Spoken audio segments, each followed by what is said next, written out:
Hello and welcome to part 2 of my web development tutorial series.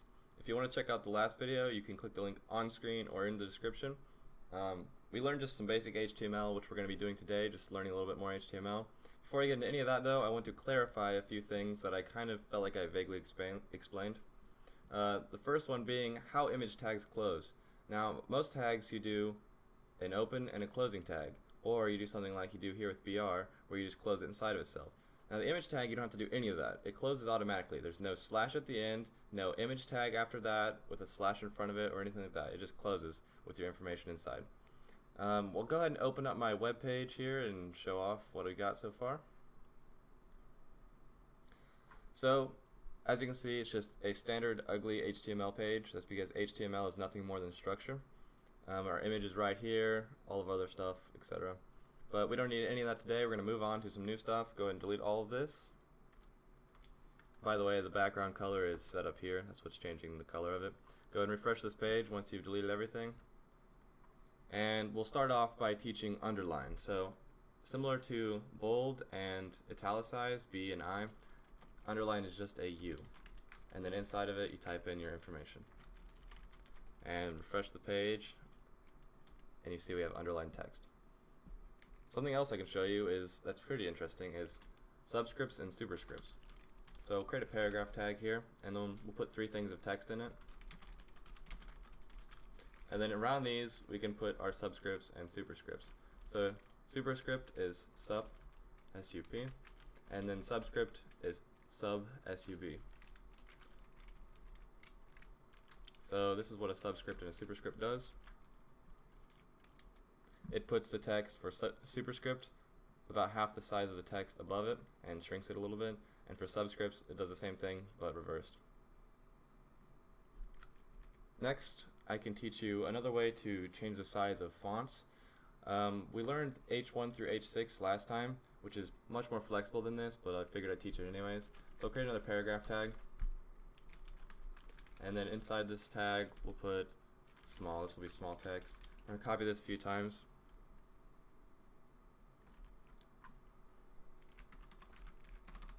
Alright, and then we can change the text inside of these. So this will be, first one will be small text, the second one will be normal sized, and then the last one we'll just make big.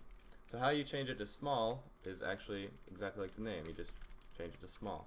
And around that, you close it, and then around big, you just do big. These are other ways to resize text. Personally, I like H1 through H6 more. I'm not sure of the benefit, if there is any, for these, but you can use them if you like. So now you have small text, normal sized, and big. Let's go ahead and separate this a little bit.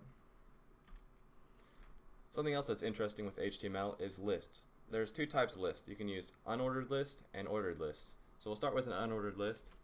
You do UL for unordered list. And then inside of UL, you want to list your items. But to do that, you need tags for each of those items. So LI will be for each item in the list. So we'll name this one item 1. And then we can copy that a couple times.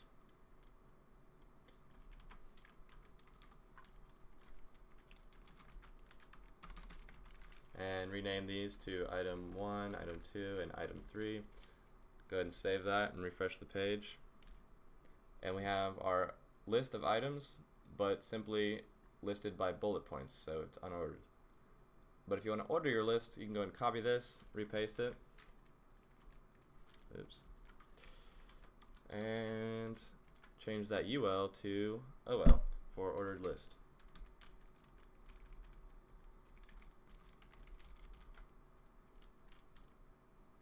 And there you go, listed in order by number. And you can actually change this, which I'll show you in the next video, along with a couple other things, then we should be done with HTML. But before I show you anything else, I want to just finish this video off by showing off tables. Tables are fairly interesting. So you do a table tag, close your table tag, and inside of this you want to have a TR for table row, I believe, and then inside of that, for each element inside your table, you're going to have TH.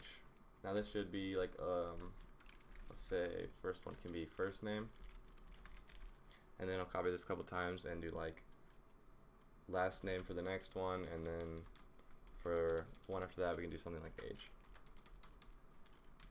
So let's change this to last name.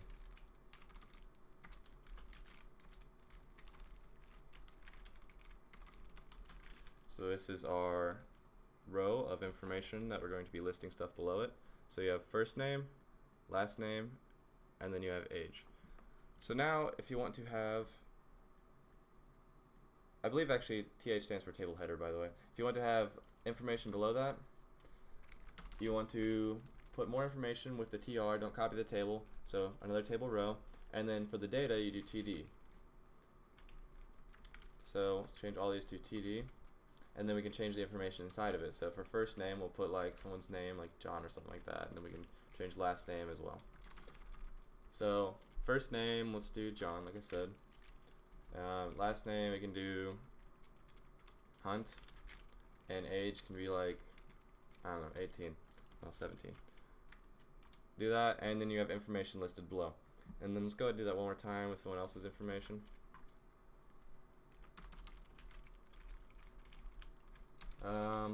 Alice, last name Anderson, and then age, let's just do like 40 or something.